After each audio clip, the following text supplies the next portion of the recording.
Hello and welcome to Data Communication and Networking online lecture series. Myself Reema Rawat from LG Institute of Engineering and Technology. In today's session, we are going to see the topic Bluetooth from the unit Local Area Network. In previous session, we have seen the different IEEE standards for networking. Here, the Bluetooth standard is defined under IEEE 802.15 standard, and we are going to see its applications, its frame structure, protocol stack in this session. So let's start with that. First of all, let us see the introduction or the background of Bluetooth, how it is defined and why the name Bluetooth is there. So in 1994, the LM Ericsson company became interested in connecting its mobile phones to other devices without cables, which is called as PDAs or its personal digital assistants. Now, to design such kind of device without cables, they formed a group which is called as SIG, Special Interest Group. So together, the four companies, which is IBM, Intel, Nokia and Toshiba, formed SIG, Special Interest Group, to develop a wireless standard for interconnecting computing and communication devices and accessories using short range, low power, inexpensive wireless radios. So whenever the groups are defined for particular applications or particular targets, it is called as SIG, Special Interest Group or Special Perform Groups. That means special group for particular applications. Now, this project was named as Bluetooth after Harald Blatted Bluetooth, a Viking king who unified Denmark and Norway also without cables. So this entire application is named the project Bluetooth. That's why this kind of project or this kind of application is called as Bluetooth. Now let us see the Bluetooth architecture first. So the Bluetooth architecture indicates the range of the particular Bluetooth device, and for that the devices are named as masters and slave, and for that particular range we will call it as piconet and scatternet. Now you know that the Bluetooth has particular range that is up to 10 meters, and within that distance only it can communicate. So this architecture indicates the range of that particular devices for the Bluetooth. Now using Bluetooth, as you can see, this indicates the range for that, and this structure is called as piconet. So piconet is the basic unit of the Bluetooth architecture, and here in piconet there are devices called as master and slave. A device is called as master, which is transmitting, and another are called as slaves, which is accepting the device information, right?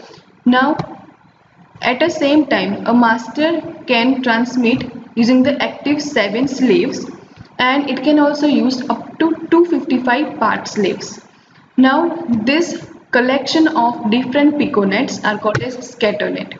That means whenever in a structure there are multiple piconets, that entire structure is referred to as a scatternet. Okay. Now as you can see in the diagram, this indicates the active slave. That means this is in the active state in which transmission is being generated. This indicates the breach slave. That means it is common in the range of master device from the piconet 1 and the master device from the piconet 2. Okay, so this is called the breach slave.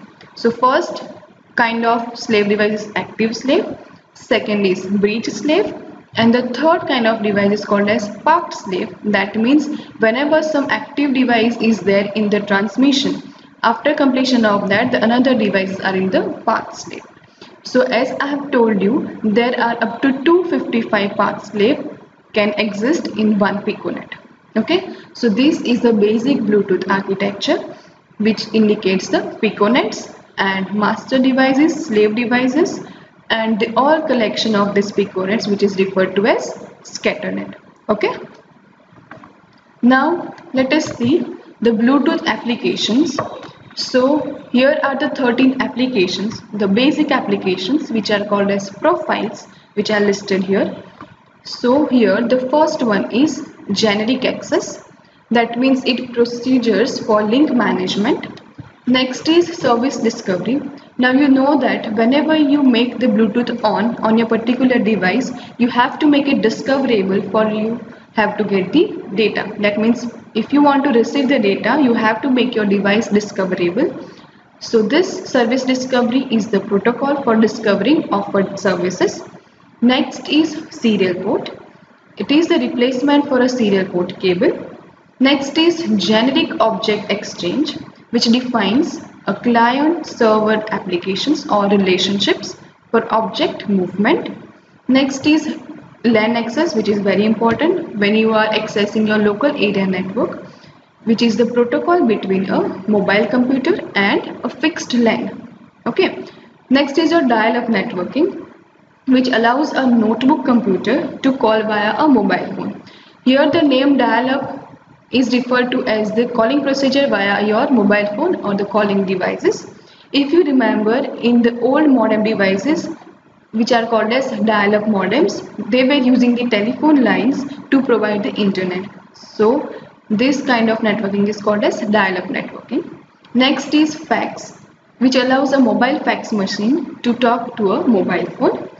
After that, the codeless telephones, which you have already seen, which connects the mobile fax machine or as the headset in its local base station. After that, the intercom, which is actually a digital walkie-talkie.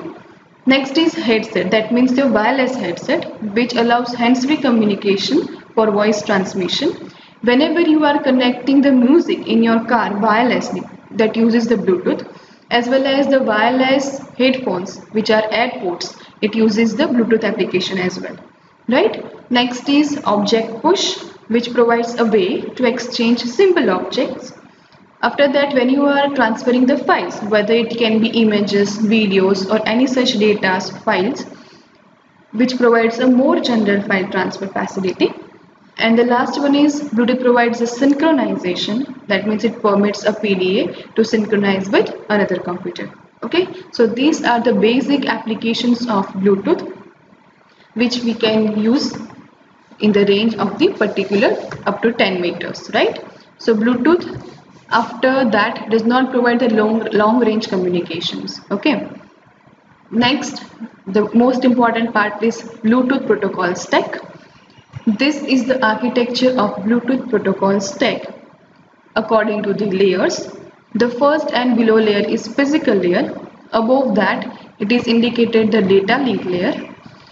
Above that middle layer and application layer are there, and using these layers, that means according to these layers the applications are defined in the particular protocol stack.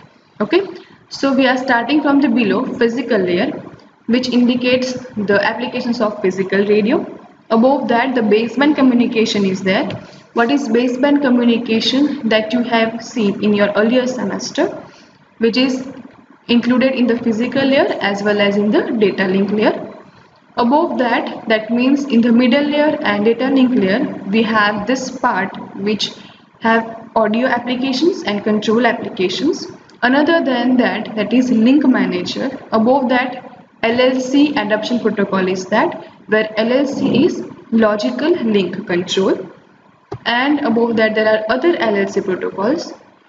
Another is RF communication, that means radio frequency communication, which is in the middle layer. After that, telephonic communication or telephonic communication applications are there in the Bluetooth protocol stack in the middle layer. Then the next is service discovery, and as you can see, audio and control both exist in the middle layer as well as in data link layer, right? And the last is the application layer, which has the different applications or profiles for the Bluetooth standard. Okay, so this is the Bluetooth protocol stack. Next is Bluetooth frame structure. Now, as we have seen in the previous sessions, in any of the frame structure we will have the fields, and this field may be vary according to that particular standard, and they have the number of bits according to that particular application.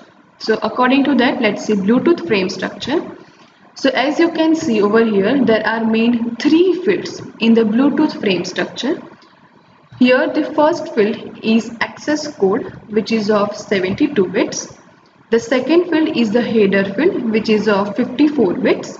And the last field is the data field, which is of variable field, that means from 0 to 2744 bits, right? Because the data is variable and it depends on the transmitter, right? Now as you can see in the header field, there are the subfields, that means 1 2 3 4 5 and 6 subfields are there in the header field. The first subfield is address field, which is of 3 bits. After that, next is the type field, which is of 4 bits. Then the next three are F, A and S bits, which are of 111 bits respectively. And the last field is for checksum, that is CRC, for error detection, which is of 8 bits. Now here the first address field indicates that at which address or at which destination the data is to be transmitted. Then here the F. Now the next F field, it is for flow controlling or for flow purposes, which is of 1 bit. If this bit is high, that means if it is 1, it indicates that flow control is required, and if bit is 0, that means if it is low, it indicates that no flow control is required. Next is A, that is for acknowledgement, and or else it is also called as ARQ, which is automatic repeat request protocol. If it is high, that means if it is 1, if this bit is 1, it indicates that acknowledgement for the particular frame is required, and if it is 0, that means if it is low, it indicates that no acknowledgement required. Next is S, that indicates the sequence number, and the last is the checksum for error detection. Okay, so this is the entire Bluetooth frame structure, which is very important. Now this subfield is total of 18 bits, and this 18-bit header is repeated 3 times for total of 54 bits. That means as you can see over here, header field is of 54 bits. So this subfield, which is of 18 fields, is repeated thrice to make it 54. Okay. Now I hope that this Bluetooth structure and Bluetooth application standard, its basics, its architecture, its applications and frame structure, including protocol stack, is clear to you now. And remember that Bluetooth is defined under the architecture standard IEEE 802.15. Now these are the references.